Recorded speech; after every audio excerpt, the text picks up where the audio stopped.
Blog Talk Radio.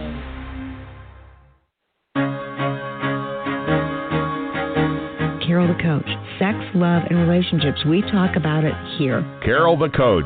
Compassion with contemporary relevance. I am a psychotherapist. I can be your personal life coach, and I can help you with your issues. There are no problems too small or too big. You can talk about anything. Speaker, columnist, radio TV host, and commentator. Carol the Coach brings messages of wellness and empowerment within reach of everyday people every day. Almost 5 years ago, I lost my soulmate in an accident. He was killed in a plane crash. Life just, for me, has seemed to stop. There are groups all over the city. I teach one. It is a specific way to start thinking so that you shift how you see the world, which then shifts your energy, and then you feel better and you actually see things differently. Carol the Coach. Always available, too, at carolthecoach.com. Now I've got Russell on the line. I'm 47 years old. I'm a truck driver. I'm married. I have a wife in San Francisco. Okay. I haven't been home in 6 months. My thing is, I don't know if I have a sex addiction or what the problem is.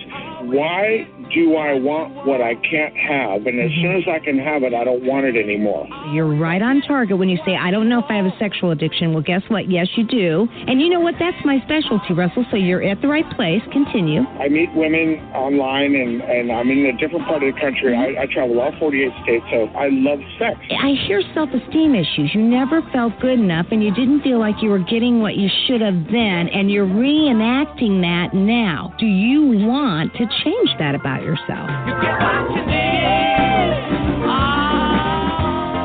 I got an interesting email this week. He says, thank you for taking my email in question. My girlfriend and I listen to you on the radio, and she respects your opinion as I do. So here's the question. I've been separated for 9 months. I'm working on a divorce. Is it okay to date? I believe it is. But she's not comfortable with being around people who know my divorce is not final. Can you help? He kind of answered it when he said if she's not comfortable, it's not a good gig. And, you know, what I truly believe you've got to be able to do is you have got to be able to end the chapter before you start another one. You know, I have clients that come in and they're separated, but they're not divorced, and they're seeing somebody else, and I go, oh, no. You know, you need to do this in a clean way. That increases your integrity. So I'm sorry, I cannot endorse what's going on there. And I get that we live in a society where it's really disposable. So, you know, if you kind of ended a relationship in your mind, if it's heading towards divorce, if you're waiting on the divorce to occur, you may say, can't I get on with my life? But no, I would actually say this is an opportunity for you to figure out how you can get to know yourself better so that you can deepen your recovery and make a real difference in your life.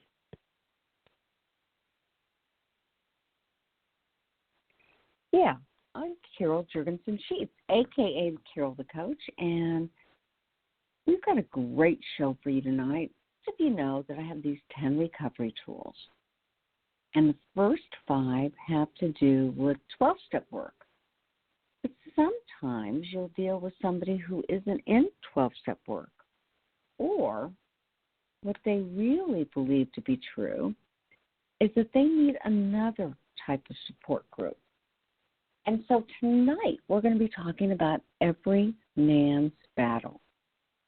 Every Man's Battle is an organization that provides support to men, support to the wives, support to the daughters, and you know, there's reading material, there are mentors, there are small fellowship or check-in groups. It's like 12-step recovery, but different.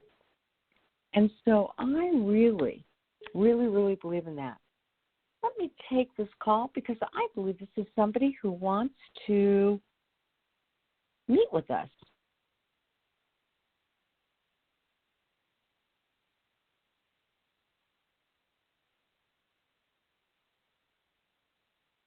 Angela, we are going to see what we can do about making this work. Hold on.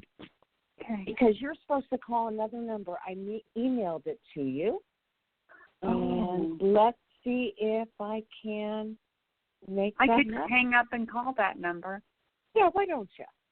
Okay, what is the number? The number is 646, and I sent it to you in an email, 595 595 3284. What was that, 3284? Yeah, 3284. Okay, I'll hang up and dial that number. Perfect. Thank Thank you. you.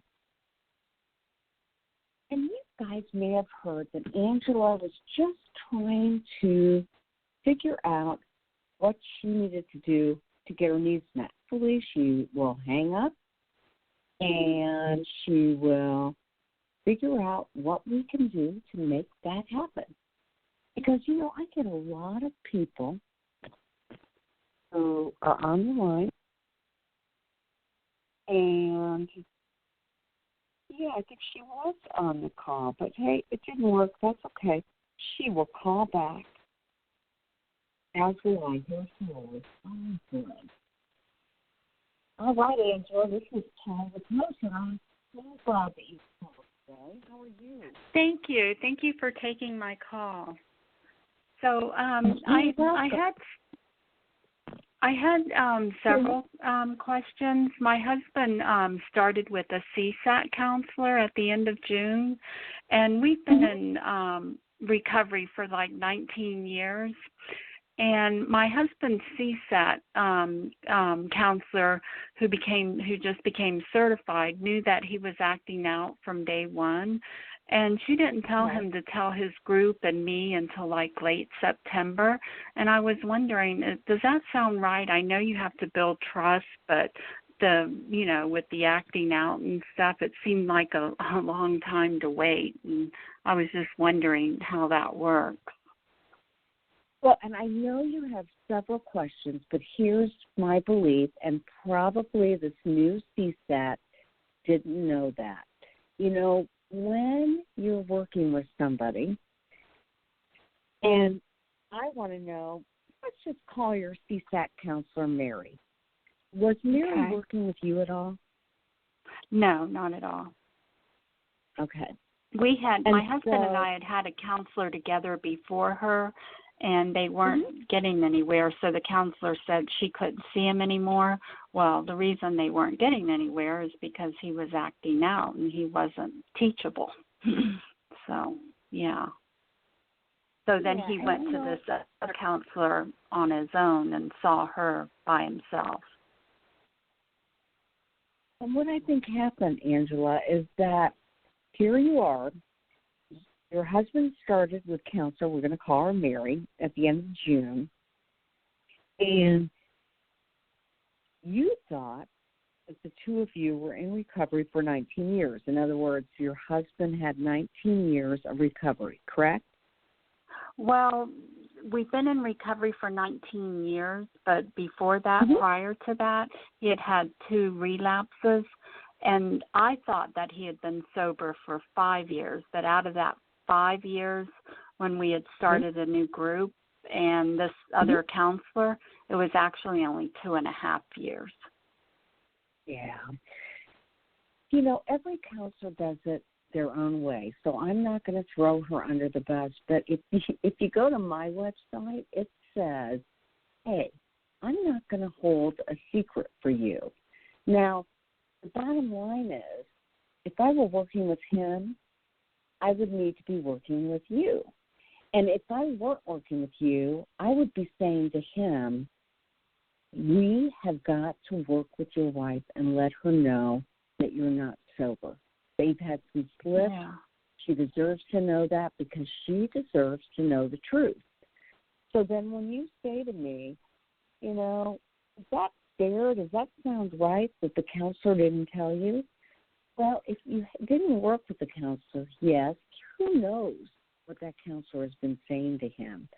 But I want to empathize with you because that's horrible when you're in a marriage and you think they're doing okay. You know they've had some slips. They're in counseling with a CSAT, and you trust a certified sexual addictions therapist, and then you don't know the truth.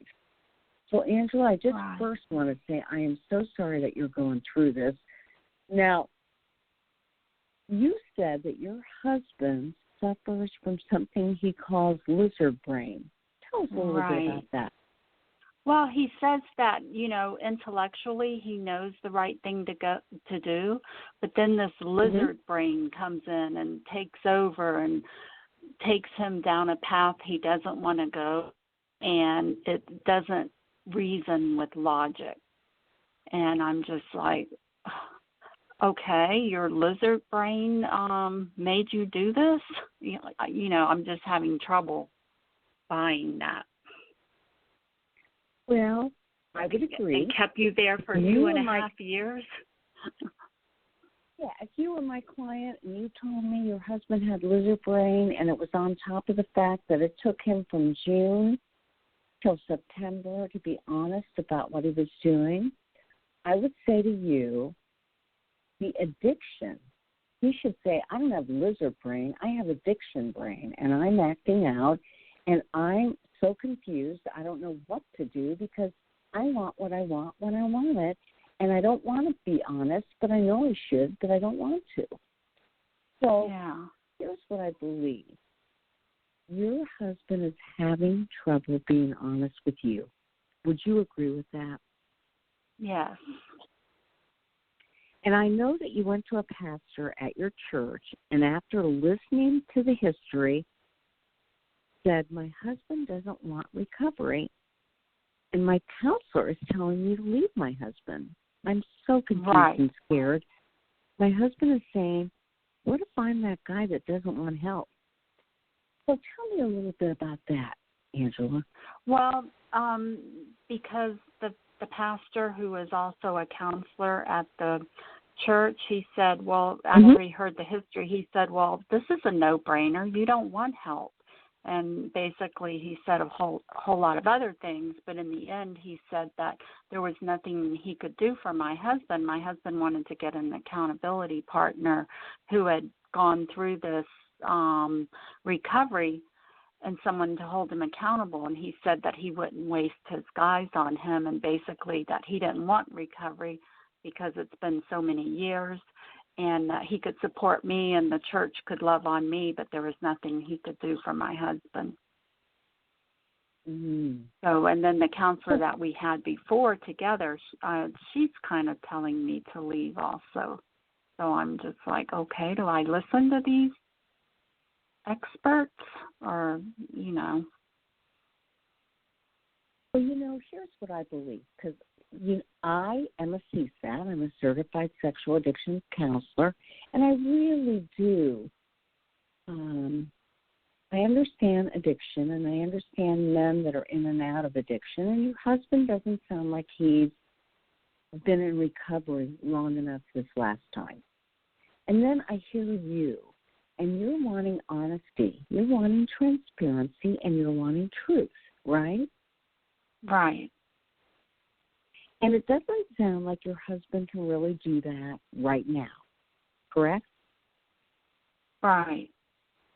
Well, as far as I know, he's told me everything he says is truthful, but of course I haven't had a polygraph, so, I don't know. Well, and we'll go to that polygraph in 1 second. So here's what I know. If you're a partner and you're not ready to leave your husband, then there's no reason to feel pressure from outside professionals. I mean, that's got to be your decision, not the pastor, not the counselor, not a support group. You've got to decide what you want, Angela. And so, have you decided what you want? I'm going back and forth, I'm not totally decided, but back and forth. Yeah, I bet I understand that. That's like most partners. They go back and forth. They're just not sure what it is they actually want. So here's what I suggest you do. And I want you to think about this and then call back and so we can talk some more. Okay. Nobody knows what you should do but you. And if you're not ready to know yet, if you're going back and forth, there is nothing wrong with that. You need to take as much time as you need to make that decision. However, a good therapist who's working with your husband should be telling him to be honest. Now, I get that your husband is saying that didn't happen right off the bat, but here's what I believe. When I am working with a sex addict, I make sure to see the wife right off the bat so that the wife knows me, I know the wife, and they know they can come back in. This is a relational issue. It is not just about your husband's recovery. It's about your relationship. And he needs to help you get healthy, and you need to help hold him accountable if you want to. And then you can decide, can we be together or not? So I've got my guest coming on, but I would invite you, if you would like, to call back next week so we can further this conversation. Okay, this sure. This is a new type of partner-sensitive treatment. And a lot of our listening audience doesn't even understand it. And, Angela, my heart goes out to you, and I know you still love this man and you're willing to do what it takes. You just want to make sure you're safe and that he's going to change. And we don't know if he's going to change. So let's at least work next week on keeping you safe. Okay, great. All right, well, then you've got the number. Now you know where to call. And I'll talk to you at the beginning of next week's show. Okay, thank you. You're welcome, Bye-bye. Angela. Have a great day. And now, as I indicated, it is so hard for partners to know how to relate, and certainly the addicts I work with are really motivated to helping their wives heal. And he doesn't sound like he's in a place yet to do that, and probably he hasn't worked with this new partner-sensitive model. So I encourage you all to look at apsats.org, that's APSATS.org, to find a specialist who is partner-sensitive. Whether you're a sex addict or a partner, you deserve to work the truth and your integrity. And that's why I am having on our leader in Every Man's Battle. This is a man who has participated in Every Man's Battle, and he's actually created his own group in his own church, in his own neighborhood. And that's what Every Man's Battle is about. It is about circulating among churches to help men who have sexual addiction. So welcome to the show, and I am so happy to have you here tonight. Thanks for having me on tonight. Absolutely. You know, we have never done a show on Every Man's Battle. We have had Kristen on, who's talked about her support group for women, but I realized that my audience didn't know anything about Every Man's Battle. So if you would, and I'm going to call you Tom, if you would, Tom, talk to us a little bit about this organization and maybe even what it's done for you and the community. Thanks, Carol. One of the things primary to recovery is, you had mentioned to your caller, it's a relationship issue. So the first place that men can learn relationship is in these groups. So what was there's a man in Indianapolis decided that, to turn his life over to this ministry to help men that are suffering from sexual addiction or sexual brokenness. And what happened, he come out of that with some leaders of the local area and decided, what can we do to help men in this area that's a little bit different than the models that we've already got. It wasn't that he set out to be different. It's just that it came about to be in a different way. And so what we found, and I've been in several different fellowships that deal with addiction and recovery, and a lot of the models are, behavior, do this and then do it again and then do it again and then do it again over and over.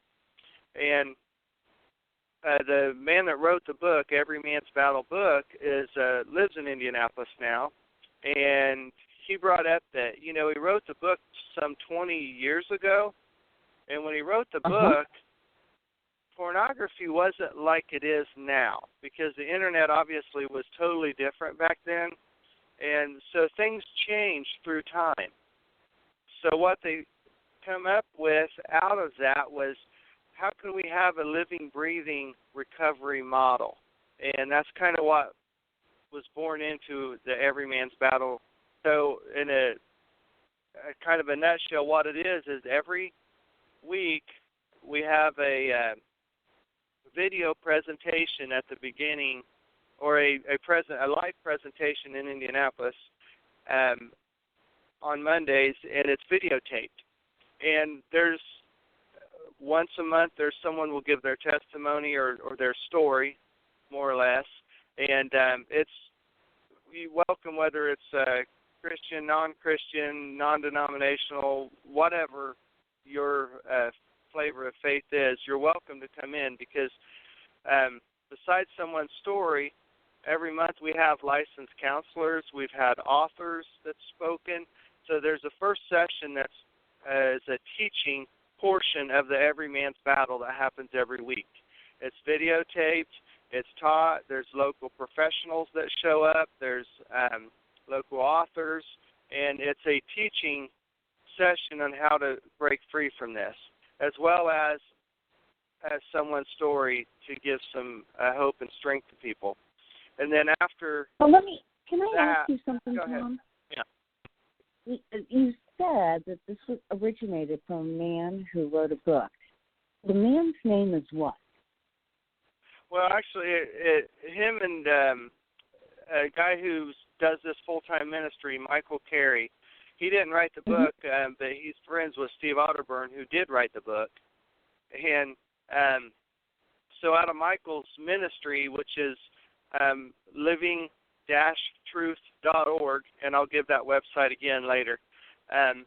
He started this ministry, and they were this was born out and kind of handed to him that as a different model of a way of doing things.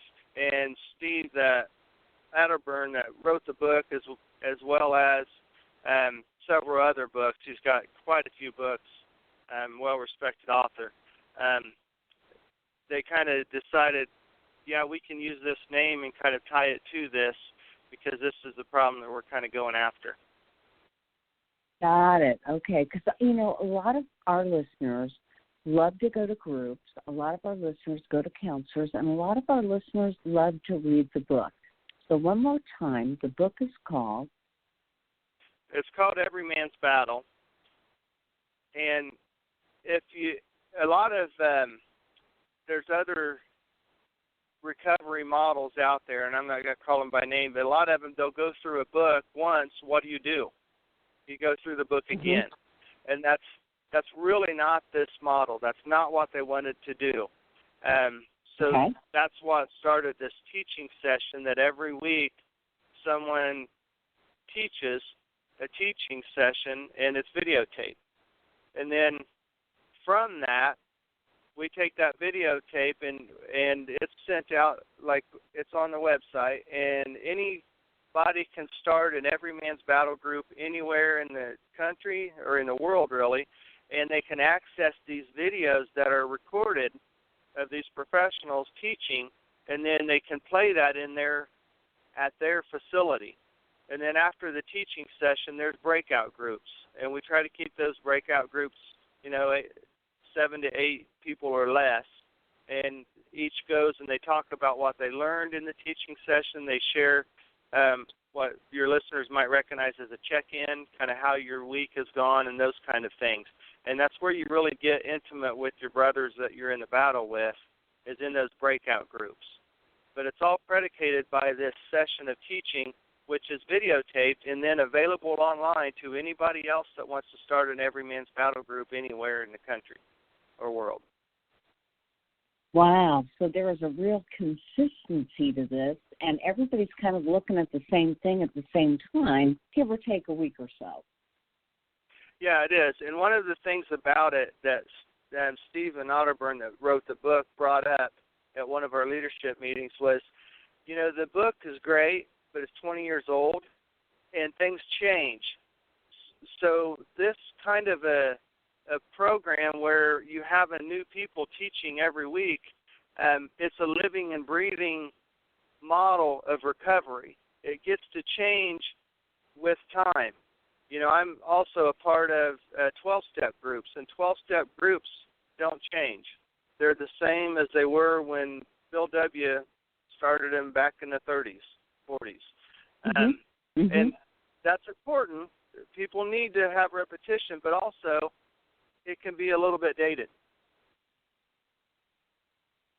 100%. So, again, the difference with this is it's fresh and it's very Christian-oriented, wouldn't you say? Yeah, it is. I mean, this ministry is not Michael's ministry or Steve's or anybody else's. This is, Michael brings up all the time, this is Jesus' ministry. It's whatever he wants to do with this. All we are is pawns in his overall battle to fight this. So how do you think, Tom, it's changed you? So when I started recovery, I didn't have much spirituality, so I grew a lot in that. As I grew and my spirituality grew, I was seeking a little bit more deeper faith. And I got to the point where I was trying to work my 12-step groups, also trying to discover faith, and, what's 12-step and what's faith and what's spirituality. I kind of had it all kind of mixed around and kind of feeling my way through it all. And when I come into Every Man's Battle, it really tied it together. We've had speakers that have been strong Christians talk about 12-step groups and how they affected them. We've had guys tell, stories, their story, and they're not afraid to speak about Jesus in their story because it's part of their story. Where when you're in some of the 12-step groups, you worry about offending some people or someone may take it kind of the wrong way. We say what's on our heart here, and it's allowed me to be open as I might have and asking anything I want, and people can speak back to that with me. So I'm the more of an authentic person. I'm more myself in this than I probably am in anything else.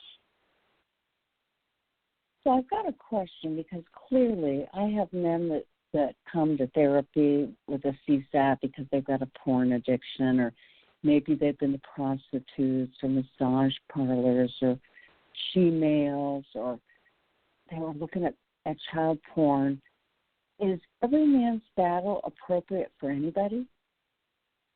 Yeah, it really is, and that's another thing I really appreciate about Every Man's Battle is I tell guys in the group I run that you should feel welcome if you're just the guy who doesn't want to look at the wrong magazines as you're going through the grocery store line. If that's all the deeper your problem is, we've got something for you, that you can learn from as well. But also for the guy who's been hiring prostitutes every time he goes out of town on business, or the guy who's had multiple affairs and several failed marriages, we've also got people that can speak to that. Pretty much all-encompassing, more so than anything else I've been around. Well, and so where are these meetings housed? I mean, how do you find out about Every Man's Battle?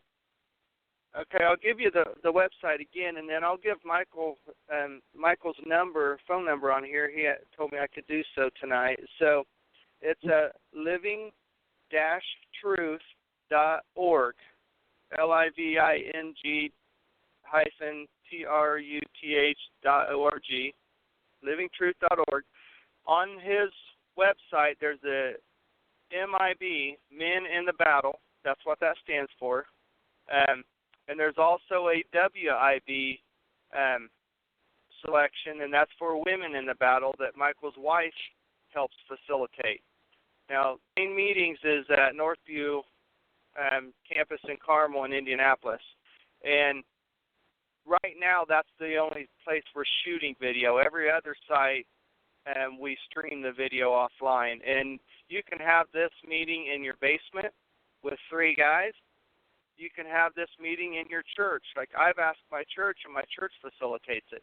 But, I mean, you can have this meeting anywhere. Anywhere where more than 2 guys, or more than 1 guy, 2 guys to 3 guys, anywhere you can meet, you can have one of these meetings.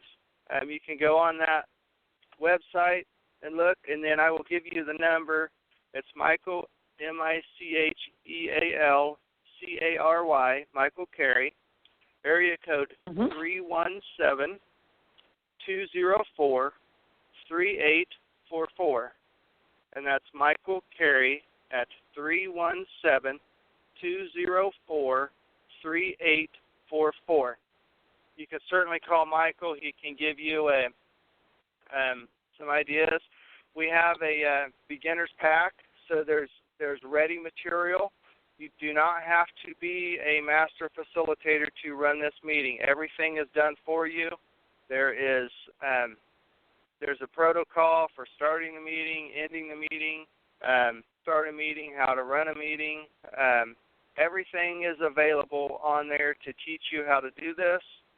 You don't have to have any kind of credentials to start this. All you have to do is have a want to stop looking at porn or having inappropriate relations or whatever your problems you're dealing with. It's less oriented. That's all you need is just to want to get better, and everything can be handed to you. Well, that makes sense. Now, just share somebody's typical history. Like, think of somebody in your group, obviously anonymous, and share their history so our listeners know what kind of issues somebody may face. Well, so in one of our meetings, we've got someone who has viewed porn since they were probably 11 or 12. Their whole life, they hid it, never knew they viewed porn. They became distant in their relationship with their wife. They were not, porn got bad enough that they were lying about it and hiding it and keeping it secret, and it was costing money, and it was creating massive voids in intimacy between them and their wives. And then all of a sudden their wives find all this porn, and they were discovered, and they realized that they needed help because they've tried to stop watching porn several times, but they were never able to quit. This particular individual had a lot of shame, did not feel comfortable going to their pastor or their church where they were respected. Therefore, they showed up to our meeting, and they've been clean now for over a year, I believe, and doing quite well. But besides that, their intimacy with their wife has picked up, and they feel like they're living in integrity again. That's one instance. Yeah, and it is all about integrity. It's about being your authentic self. It's about being honest and not being afraid to deal with your battle, right? Yeah, it is. And the beautiful thing about what I like about Every Man's Battle is each month when someone gives their story, there's somebody in the audience that says, oh, it's not just me. And so there's a connection made every month that someone talks like that. And then, of course, most of the counselors and the people we've talked to, they've lived through this as well. So that's part of the struggle, is to realize, you know what, I'm not doing this alone. There's other people, and not only is there other people that's struggling, but there's other people that have struggled and gotten better, and I can too. So let me ask you, obviously in a 12-step group, you know, you go to meetings, you have a sponsor, you read a specific book, you work the 12 steps, and you create fellowship. So how does that work for Every Man's Battle? So after we have the teaching session, and like I'll talk specifically in my group that I started at my church, we will stream the video session, and after it's over, then we have a small groups, and like I said, between we try to keep it a 7 and under, and we go around the room and we kind of check it. We talk about, okay, this is what I got from the speaker, and then this is how my weeks went. And we share with each other how our weeks went, if there's prayer requests that guys have, if there's struggles they have, then we certainly share that.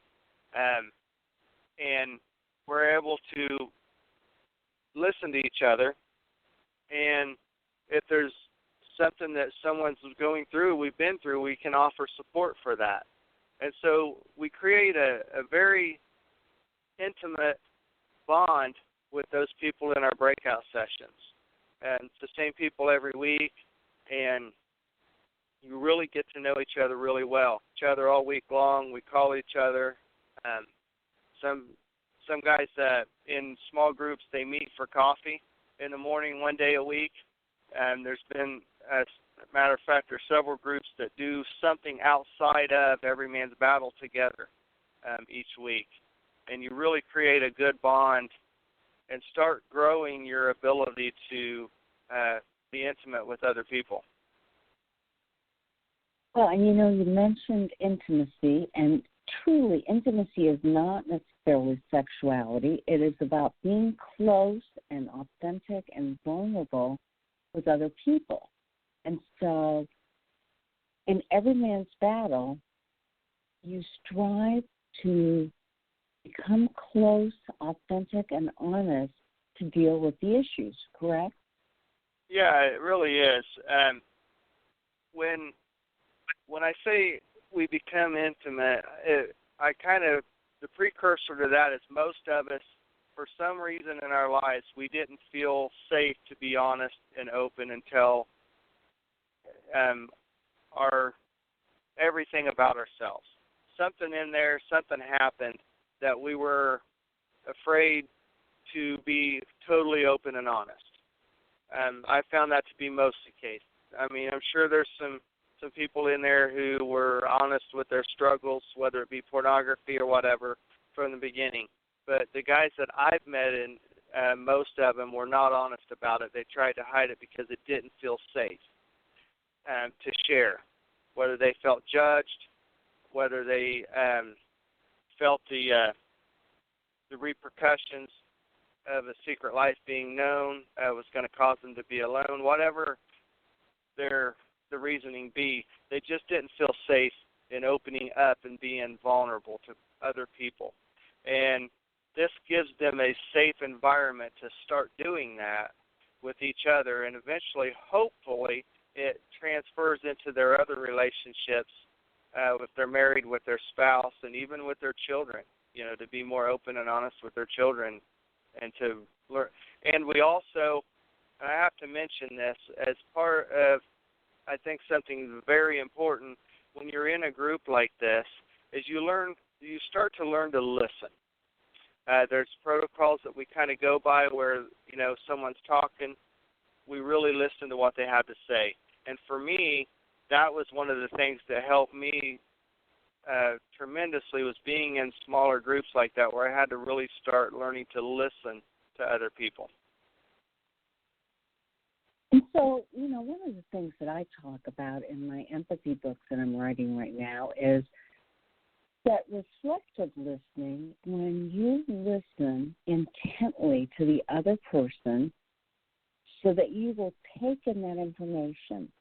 And that means you don't have to debate it, you don't have to justify, you don't have to defend. You're really listening to hear what the other person is saying. And that is a precursor to good communication. So if you think about every man's battle and the fact that it sounds like this is a model where anybody can start a group, all they need is two people to do it, and then you look at the video series, and then there's a series of questions, and then you work on your own transparency and honesty. Does somebody have to be a leader? Absolutely not. The way to run meetings, all of that, how to facilitate it is all online. It's all available to anybody that wants to. You do not have to be a leader. You could, theoretically, you could start it with a couple of shy, quiet people, say 3 people that don't really want to talk. They could watch the video and they could sit there and stare at each other for half an hour if they want to. Or they can start by just talking about the video.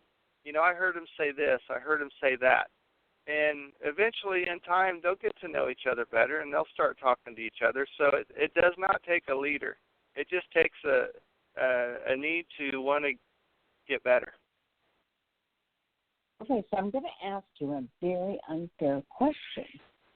Do you have a preference in terms of a 12-step group like Sex Addicts Anonymous or Sexaholics Anonymous or Every Man's Battle?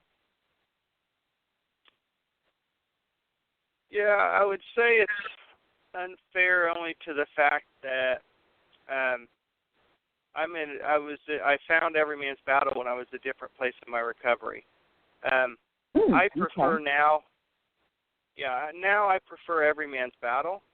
The first meeting I ever had in this part of the country in Indiana as Sex Addicts Anonymous is a little bit more prevalent than any others, and so that was my first place that I found it. But my favorite of the week now is Every Man's Battle. There's no doubt. But I didn't have. So here's the thing. I started 2 groups, and I do run an SAA group as well because I didn't have much faith came into recovery. And it was through growing faith that I came to Every Man's Battle. So I would say that if someone's already got the faith, Every Man's Battle might be a better fit for him. And someone who's not had much, still give it a shot. I'm curious how I would have responded had I found Every Man's Battle first. That's an interesting question, but I really don't know the answer to that. Yeah, well, and that makes sense. And it's not really fair because they're both fabulous programs. Patrick Carnes said, and he was the guru that started sexual addiction, he said, you need a committee. You need an entire group of people to help you work through this problem. You cannot do it alone. So do you believe that you cannot do it on your own? Yeah, I do. And I'm going to kind of let the cat out of the bag. I hate to remind, even in 12-step groups, that's a spiritual program. That they talked about God back in the 40s and the 50s. It's not a faithful program. To get better, you have to have faith. You have to believe in something that you've not seen. And Every Man's Battle calls it what it is. It doesn't shy away from that. But yeah, it's all a spiritual program to get better. All right, and so let me know. And obviously you said that some of these guys get together either before the meeting or after the meeting. They actually create friendships. Men that are afraid of friendships. They're afraid of fellowship. They're afraid of connection. what would you tell them? I would say to still either join an every man's battle that's already exists, or don't be afraid to start one anyway. There's absolutely no pressure to meet outside of here at all. All of those things that happen like that completely happen organically, where the guys get together and want to. But no, I mean, you can just go to the meetings, and there's at least 12 different everyman battles meetings across the country. It's a fairly new, in terms of recovery groups, it's fairly new. If you haven't heard of it, that's probably why. But we're from Indiana to Des Moines, Iowa. We're all over the place, and still growing. So if you're afraid of friendships, there's probably some good reasons you are. And so, this is a great place to come and meet people and kind of get to know people in a safe environment, where you're not expected to do, anything outside of here. We don't give people homework. We don't ask them, every week, well, have you worked this step, or have you done that step, or are you in this place or that place? It's really something that a guy can create his own custom recovery in, and not be pressured by all that stuff. Well, I agree that one of the things that addiction steals from the normal person is drive and ambition and goal setting and connection. And so when an addict is newly recovered, it can feel pretty daunting to think, oh, my gosh, I got to read a book, or oh, my gosh, I got to set goals, or oh, my gosh, somebody's going to hold me accountable. And so what I hear you saying is, although there are some recommendations that Every Man's Battle makes, you get to do it on your time. You really can, and that's one of the, misnomers I'd like to discredit is this isn't something you're going to come in and then we're going to go through the Every Man's Battle book in the back and do some workbook that corresponds with it, and you're going to have to do so many chapters a week and all that stuff. It's none of that. There's none of that in here. A loving community to bring guys together. That's what it is. And sure, there's teaching. There'll be guys talking about, 12-step groups. There'll be guys talk about brain chemistry. There'll be guys talking about the addiction cycle. There'll be guys talking about shame. All of those things are going to be talked about from the someone who knows what they're talking about. But you're not responsible to have to do X or Y this week to be ready for next week. It's nothing like that. But I say that to also bring up recovery is about accountability, and it is about doing something. So this isn't something we really want people to come in and feel comfortable every week failing at. When you get to know the guys in your small group, they're going to ask you questions, like, how did your week go?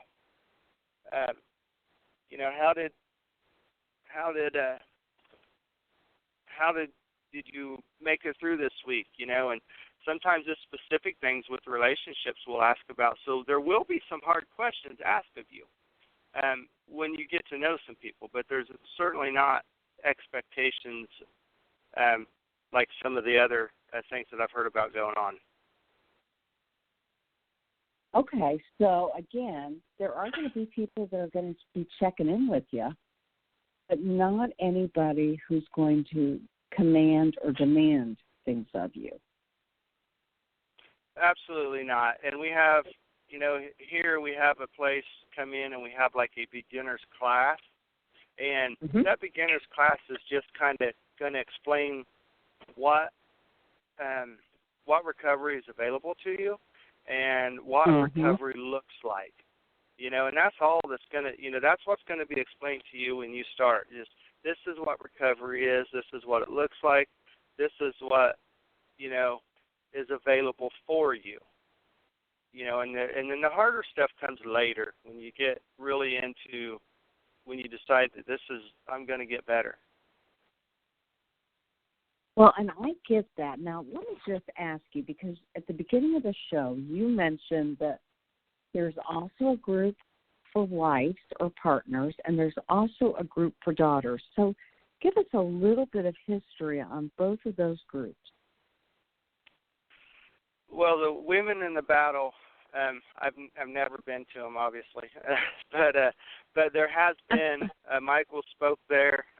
There has been other men that have spoken there because the ladies have asked to hear some of our stories. So there's been guys that's went there. And it functions very much the same way. They have a presenter each week that teaches, and they've videotaped that, and they're available to help you start a Women in the Battle group anywhere else. Kristen that runs it is a certified recovery coach, just like Michael's a certified recovery coach for men. But she can help women get started. There's Daughters in the Battle that has started there, so once a month, I believe, or something like that.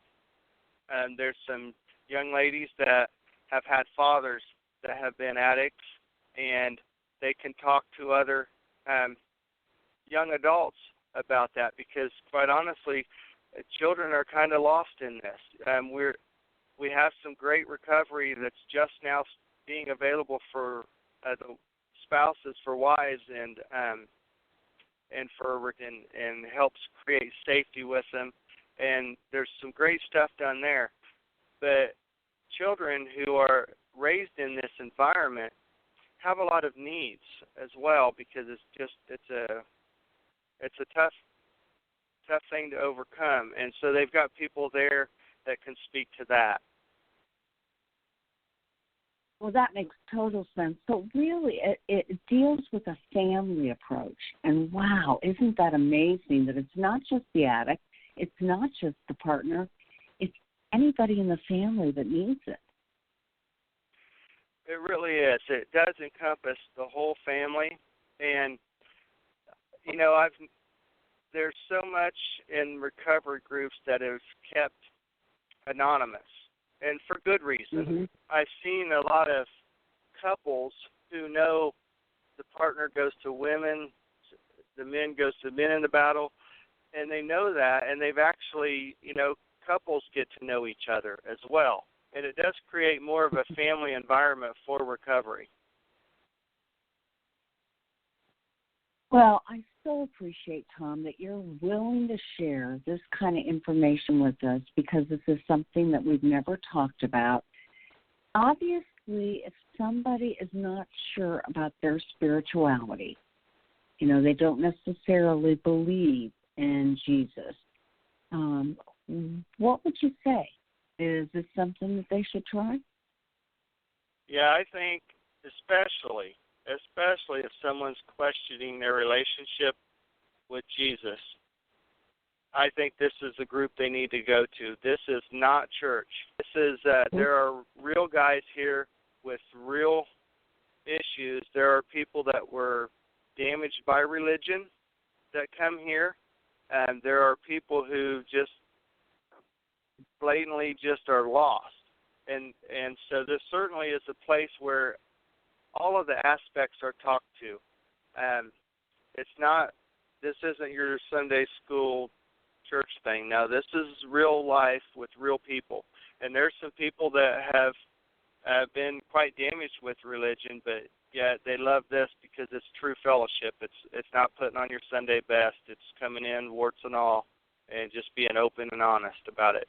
And if you have questions or you're not sure about things, man, those questions are welcomed, because, you know, digging into that stuff is certainly valued in this environment. Appreciate that. And as we part tonight, one more time, would you give us the name of the website and the phone numbers of how people can contact both Kristen or Michael to find out where they can go to get help with every man's battle or every woman's battle, for Every Daughter's Battle?